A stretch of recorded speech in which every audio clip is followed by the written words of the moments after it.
चुनावी समर में अब जनसंख्या को लेकर भी जंग छिड़ी हुई है। दरअसल पीएम को सलाह देने वाली आर्थिक सलाह परिषद की एक स्टडी में सामने आया है कि देश में मुस्लिमों की आबादी करीब 40% बढ़ी है, जबकि हिंदुओं की आबादी करीब 8% घट गई है। इस स्टडी के सामने आने के बाद हिंदुवादी संगठन आक्रोशित हैं और बीजेपी आरोप लगा रही है कि विपक्ष की तुष्टीकरण की राजनीति के चलते ऐसे हालात बने हैं। दूसरी ओर विपक्ष आरोप लगा रहा है कि बीजेपी नफरत की पॉलिटिक्स कर रही है।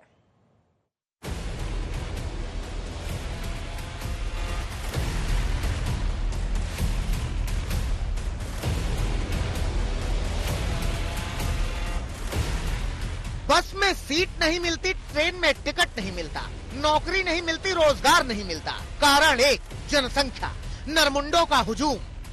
अभी अभी जनसंख्या के मामले में हम चीन से आगे निकले हैं, मगर प्रधानमंत्री को सलाह देने वाली आर्थिक सलाह परिषद की एक स्टडी कह रही है कि देश में हिंदुओं की आबादी घट गई है। स्टडी में कहा गया है कि भारत की जनसंख्या में बहुसंख्यकों यानी हिंदुओं की हिस्सेदारी 1950 में 84% से घटकर 2015 में 78% हो गई, यानी 65 सालों में 7.82% की कमी। वहीं मुसलमानों की आबादी 9.84% से बढ़कर 14.09% हो गई, यानी 43.15% की बढ़ोतरी। अब जब रिपोर्ट आई तो हिंदुओं को ज्यादा बच्चे पैदा करने की सलाह देने वाले साक्षी महाराज तड़प उठे। इस रिपोर्ट को पढ़ने के बाद मैं आहत हूं और हर राष्ट्रवादी आहत होगा कि तत्काल प्रभाव से सरकार गठन होने के बाद इस देश में जनसंख्या नियंत्रण कानून बनना चाहिए। ये तो बहुत दुखदाई चिंता का विषय है हर देशवासी के लिए जो राष्ट्र के बारे में सोचता है। 8% हिंदू की आबादी कम हो जाना और 40% मुसलमान की आबादी बढ़ जाना, और आम आदमी जानता है कि जहां जहां हिंदू घटा देश बटा। चौथे चरण के रण के ठीक पहले आई इस रिपोर्ट ने सियासी ताप बढ़ा दिया है, धर्म का मुद्दा फिर से उठा दिया है।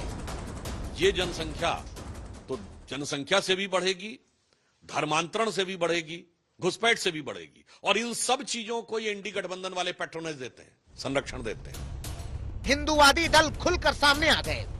मुस्लिम समाज की बढ़ती हुई संख्या उनमें आक्रामकता निर्माण कर रही है और पिछड़े होने के कारण से आरक्षण भी चाहिए।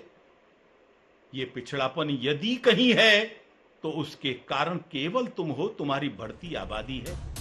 बीजेपी बढ़ती जनसंख्या का सारा दोष मुस्लिमों पर लगा रही है। इस देश के अंदर हम दो हमारे दो का जो उद्घोष किया गया, लेकिन उसको हिंदुओं ने माना, मुसलमानों ने नहीं माना। बीजेपी आशंका जता रही है कि देश को इस्लामिक स्टेट बनाने की साजिश हो रही है।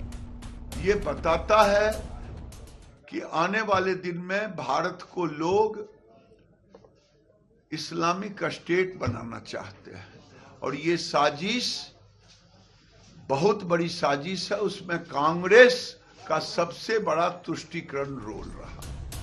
बीजेपी के ये भी आरोप है कि जनसंख्या वृद्धि का अलग जिहाद चल रहा है। तो मुझे लगता है कि जनसंख्या बढ़ाने का ये जिहाद इन्होंने प्रारंभ किया है और उसमें ये लोग सफल हो रहे हैं। बीजेपी के सहयोगी दल भी इस रिपोर्ट के आने के बाद चिंता जता रहे हैं। अगर ऐसा है भी तो चिंता का विषय है ना। जब हम लोग समावेशी विकास की एक तरफ बात करते हैं तो फिर सब एक साथ आगे बढ़ें, ये भी जिम्मेदारी सबके ऊपर होनी चाहिए। चिराग चिंता जता रहे हैं और कांग्रेस आरोप लगा रही है कि बीजेपी संविधान से छेड़छाड़ कर रही है। ये आखिरी प्रयास मुझे लगता है कि कर रहा है कि चुनाव में किसी तरह से मतदाता को प्रभावित किया जाए। आपको 2021 में सेंसस करा देना चाहिए था, लेकिन वो आपने न करके प्रधानमंत्री का जो फोरम है उसको आप कर रहे हैं। फिर संविधान से छेड़छाड़, अपना इकोनॉमिक फोरम है उसके माध्यम से सर्वे करा के सेंसस के ऊपर की बात वो कर रहे हैं। तो ये सब छोड़े, अगर उनको लगता है कि हार रहे हैं तो जैसा होता है हार स्वीकार कर लें, अंतिम गिनती बाद में होगी, वरना गुमराह मत करें। जनसंख्या पर छिड़े इस युद्ध के बीच जीतन राम मांझी के विचार भी सुनने चाहिए। अब ये जनसंख्या बढ़ाना घटाना अपना पर्सनल बातें है, इस पर इसको धर्म को लेकर के नहीं आगे चलना चाहिए। मुस्लिम आरक्षण का मुद्दा पहले ही गूंज रहा है और अब मुस्लिमों की बढ़ती और हिंदुओं की घटती आबादी वाली रिपोर्ट ने सनसनी मचा दी है। जाहिर सी बात है कि इस मुद्दे को आने वाले चुनाव से पहले और धारदार बनाया जाएगा।